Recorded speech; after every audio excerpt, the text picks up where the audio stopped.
Paano kaya natin isa-solve yung ganitong problem? Let's try. In the sequence, a sub n is equal to 5n minus 7.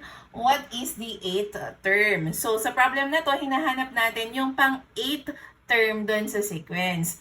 Okay? Dahil 8th term, ang n natin ay ilan? Correct, 8. Okay? And then, tong n natin will be substituted dun sa rule natin. So, we have there a sub n is equal to 5n minus 7. Since our n is 8, we are going to have a sub 8 is equal to 5 times 8.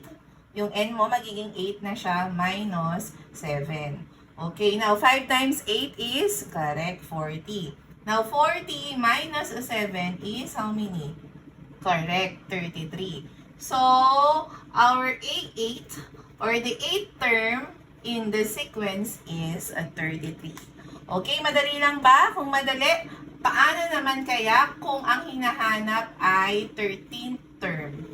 Okay, you try to solve for the 13th term of this sequence. Ngayon, kung natutunan mo ang video na ito, please i-comment yan sa ating comment section ha. And please like and share our videos para marami pang matuto sa math. And don't forget to follow for more math videos. Bye!